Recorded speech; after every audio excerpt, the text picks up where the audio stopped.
Hello everyone, আমি doctor Debashis Saha, senior consultant in diabetes and endocrinology. আমি কলকাতা সুরক্ষার সাথে যুক্ত আছি, ওদের বিভিন্ন পলিক্লিনিক্সে। আজকে আমি আপনাদের সামনে যে টপিকটা নিয়ে আলোচনা করতে চাইছি, যে যখন আমাদের ডায়াবেটিস টাইপ 2 নতুনভাবে ডায়াগনোসিস হচ্ছে, প্রথম ডায়াগনোসিস হচ্ছে, যখন আমাদের কোনো সিমটমস নেই, আমাদের কোনো কমপ্লিকেশন নেই, আমরা বুঝতেও পারিনি, কোনো একটা কারণে হয়তো আমরা সুগার টেস্ট করেছিলাম এবং তাতে ধরা পড়লো যে আমাদের ডায়াবেটিস আছে, তাহলে আমরা কি ট্রিটমেন্ট করাবো? না, ট্রিটমেন্টের কোনো দরকার নেই। আমরা শুধু লাইফস্টাইল মডিফিকেশন, ডায়েট কন্ট্রোল এবং এক্সারসাইজ করে, এবং তার সাথে ধরুন উচ্ছে বা কোনো তিতো টাইপের জিনিস খেয়ে বা মেথির জল খেয়ে আমরা সুগারটাকে কন্ট্রোলে রেখে দিতে পারি। এবং সেই জিনিসটা নিয়ে আমরা আজকে আলোচনা করতে চাইছি। টাইপ 2 ডায়াবেটিস কেন হচ্ছে? আমাদের 40% পেশেন্টদের ক্ষেত্রে দেখা গেছে যে family history of type 2 diabetes আছে, তাদের বাবা মা এবং আগের জেনারেশনের টাইপ 2 ডায়াবেটিস আছে এবং তাদের টাইপ 2 ডায়াবেটিস হচ্ছে। এবং আরেকটা ইম্পর্টেন্ট কারণ হচ্ছে আমাদের লাইফস্টাইল, মানে আমাদের খাওয়া দাওয়া, আমাদের এক্সারসাইজ, আমাদের সিডেন্টারি লাইফস্টাইল। যত আরবানাইজেশন অফ দ্য সোসাইটি হচ্ছে, আমাদের স্ক্রিন টাইমটা বেড়ে যাচ্ছে। আমরা অনেক টাইম আমাদের কাজের জন্য এবং অন্যান্য কারণে আমরা প্রচুর স্ক্রিন ইউজ করছি। এবার যদি আমরা তাকাই যে কত বছর বয়সে ইন্ডিয়াতে আমাদের ব্লাড সুগার টাইপ 2-র জন্য টেস্ট করা উচিত বা স্ক্রিনিং করা উচিত, সেটা হচ্ছে 20 ইয়ার্স। বা যদি ফ্যামিলি হিস্ট্রি অফ ডায়াবেটিস থাকে বা পেশেন্টের যদি অন্যান্য রিস্ক ফ্যাক্টর থাকে, যেমন ধরুন ওবেসিটি, হাইপার টেনশন, ডিসলিপিডিমিয়া, তো এগুলো যদি থাকে তাহলে আরো আগে টেস্ট করে দেখা উচিত যে পেশেন্টের সুগার আছে কি নেই। যেমন ধরুন ফাস্টিং, পিপি এবং HbA1c, এই তিনটো জিনিস টেস্ট করে দেখলে বুঝতে পারবো যে পেশেন্টের ডায়াবেটিস টাইপ 2 আছে কি নেই। আর যদি দেখেন টোটাল ডায়াবেটিস পেশেন্ট, তার অলমোস্ট মোর দ্যান 90% পেশেন্ট হচ্ছে টাইপ 2 ডায়াবেটিস। বাকি আপনারা সবাই জানেন টাইপ 1 ডায়াবেটিস হয় একটা, এবং আরো বিভিন্ন রকমের ডায়াবেটিস, যেমন ধরুন মডি বলা হয়, আরেকটা বলা হয় লাডা, আরো অন্যান্য রকমের বিভিন্ন রকমের ডায়াবেটিস আছে। কিন্তু মেইনলি আমরা যে আলোচনা করছি এটা টাইপ 2 ডায়াবেটিস নিয়ে। সুতরাং আমরা টাইপ 2 ডায়াবেটিস ডায়াগনোসিস আমাদের হয়ে গেছে, কিন্তু আমরা আর্লি স্ক্রিনিং করেছিলাম বলে আমরা প্রথমেই টাইপ 2 ডায়াবেটিস ডায়াগনোসিস করতে পেরেছি। আমাদের কোনো সিমটম নেই, আমাদের কোনো বারবার ইউরিন হওয়া নেই, আমাদের বারবার জল পিপাসা পাওয়া নেই, আমাদের বিভিন্ন টেস্ট করে দেখা গেছে যে আমাদের হার্ট, কিডনি, লিভার, আই, কোনো নার্ভের প্রবলেম নেই। সো আবার প্রশ্ন আসে যে আমরা তাহলে ট্রিটমেন্ট করবো কেন? আমাদের তো কোনো প্রবলেম নেই। So that is the catch in diabetes type 2 management. প্রথম 5 to 10 ইয়ার্স সময় যখন টাইপ 2 ডায়াগনোসিস হয়ে গেল, তখন যদি আমরা চিকিৎসা ঠিক করে না করি, চিকিৎসা মানে শুধু ওষুধ নয়, starts from lifestyle, diet and medication if required, যদি আমরা করি তাহলে কিন্তু আমরা আমাদের শরীরের মধ্যে যে ছোট ছোট ম্যাক্রো অ্যান্ড মাইক্রোভাস্কুলেচার, ছোট ছোট যে আর্টারিগুলো আছে, যেটা চোখের মধ্যে রয়েছে, হার্টের মধ্যে রয়েছে, ব্রেনের মধ্যে রয়েছে, নার্ভের মধ্যে রয়েছে, কিডনির মধ্যে রয়েছে, ছোট এবং বড় ব্লাড ভেসেলগুলোকে আমরা প্রোটেক্ট করতে পারবো। এই স্টেজে যদি আমরা প্রপার মেডিকেশন শুরু করি, তাহলে আমরা ব্লাড সুগারটা কন্ট্রোলের সাথে সাথে আমরা আমাদের এই ছোট ছোট ম্যাক্রো অ্যান্ড মাইক্রো ভাস্কুলেচারটাকে প্রোটেকশন করতে পারবো। কারণ ডায়াবেটিস টাইপ 2 হচ্ছে একটা লো গ্রেড ইনফ্লামেশন, শরীরের মধ্যে একটা প্রদাহ চলতে থাকে, যে প্রদাহের জন্য আমাদের ছোট ছোট আর্টারি ভেতরের লাইন, যেটাকে আমরা ডাক্তারি ভাষায় এন্ডোথেলিয়াম বলি, সেই এন্ডোথেলিয়ামটা ড্যামেজ হতে থাকে। সেই এন্ডোথেলিয়াম সমস্ত জায়গায় আমাদের শরীরের মধ্যে আছে, মাথা থেকে পা পর্যন্ত সব জায়গায়। তো সেই এন্ডোথেলিয়াম যদি প্রোটেক্টেড না থাকে initial 5 to 10 years of diabetes diagnosis, তাহলে কিন্তু একবার যদি সেই ছোট ছোট আর্টারিগুলো ড্যামেজ হয়ে যায়, সেটাকে আমরা বলি পেরিভাস্কুলার ফাইব্রোসিস। যদি একবার হতে শুরু করে, তারপরে কিন্তু আপনি কন্টিনিউয়াস ট্রিটমেন্ট সত্ত্বেও পুরোপুরি নর্মাল রিপোর্ট বা normal heart, kidney, liver, brain, চোখ, নার্ভকে আনতে পারবেন না। Then type 2 diabetes goes in a disease, progressive disease. তখন কিন্তু ডিজিজটা ক্রমশই বাড়তে থাকে এবং সুগার কন্ট্রোল তখন ভালো হতে চায় না।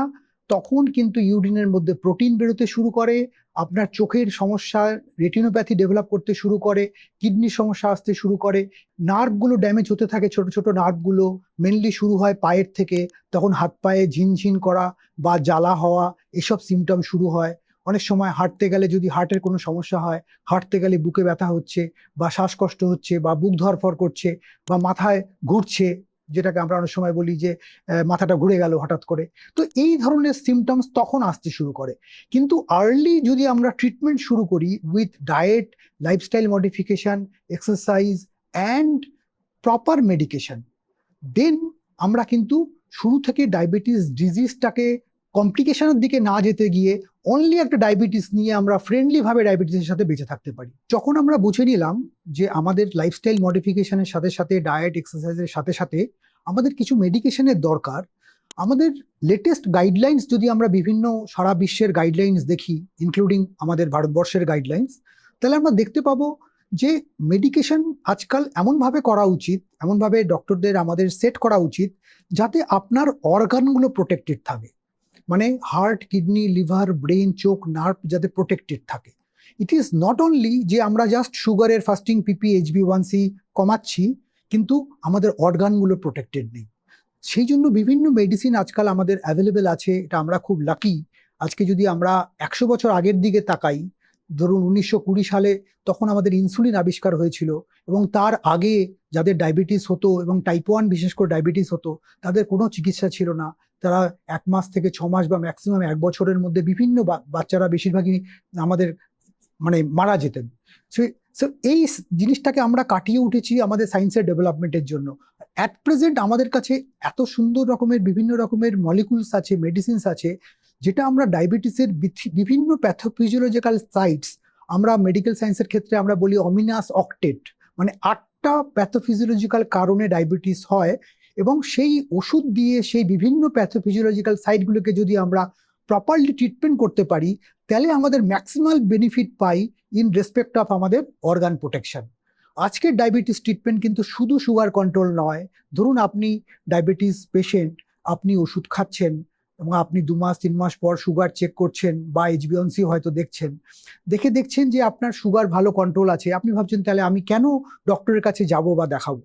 কিন্তু একটা জিনিস মাথায় রাখতে হবে, yes sugar control is very important, কিন্তু মাথায় রাখতে হবে আমরা কি মলিকুল দিয়ে সুগার কন্ট্রোল করছি।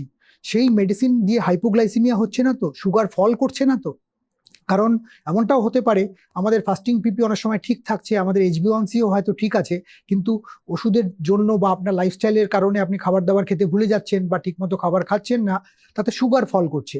সেটাও কিন্তু equally badly effect on your cardiovascular system, renal system and macro and microvascular system. So সেটা খুব খুব ইম্পর্টেন্ট জিনিস আমাদের বুঝতে হবে। যখন আমরা টাইপ 2 ডায়াবেটিস পেশেন্ট দেখি, একটা জিনিস আমাদের মনে রাখতে হবে যে শুধু ডায়াবেটিস টাইপ 2 একলা থাকে না, অনেক ক্ষেত্রেই এটা থাকে হচ্ছে with hyper tension, with cholesterol disorder, with obesity, with some other complication, হয়তো কারোর সাথে অ্যাস্থমা আছে বা COPD আছে বা অন্যান্য সমস্যা আছে। তো ওভারঅল দেখা গেছে there is a interplay between obesity, hypertension, dyslipidemia and diabetes. So আমরা যখন ট্রিটমেন্ট করব, আমাদের properly hypertension and cholesterol মানে ডিসলিপিডিমিয়াটাকেও কন্ট্রোল করতে হবে। মন্ত্রটা হচ্ছে A ফর HbA1c, মানে আমাদের HbA1c should be below 7।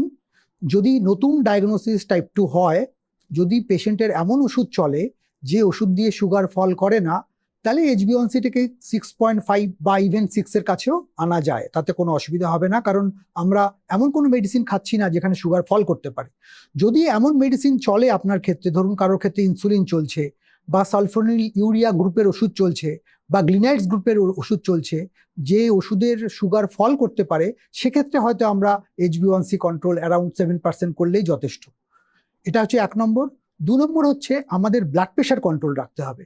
Blood pressure control should be below 140/90। যদি ক্রনিক কিডনি ডিজিজ বা ইউরিন ম্যাক্রোঅ্যালবুমিনুরিয়া বা ম্যাক্রোঅ্যালবুমিনুরিয়া থাকে, তাহলে it should be below 130। And C for cholesterol, so LDL cholesterol should be below 100 or below 70 or below 55 as per your cardiovascular risk factor. So ABC হলো HbA1c for A, B for blood pressure, C for cholesterol, and D for discipline and diet. So ABCD control is the mantra for a good lifestyle, for a better life in type 2 diabetes patient. আমাদের disorder হোক, ডিসঅর্ডারটা থাকুক, এই রোগটা এসছে যখন, আমরা শুরু করব প্রথমে লাইফস্টাইল দিয়ে এবং অন্যান্য যেভাবে আমরা আলোচনা করলাম। কিন্তু এমনভাবে হতে দেব না যাতে এই ডিসঅর্ডারটা ডিজিজ বা কমপ্লিকেশনের দিকে যায়। শেষে বলি, যদি চিকিৎসা সংক্রান্ত কোনো প্রশ্ন আপনাদের থাকে তাহলে ডিসক্রিপশন বক্সে একটা ফোন নাম্বার দেওয়া রইল, আপনারা ওখানে যোগাযোগ করতে পারেন। থ্যাংক ইউ, নমস্কার।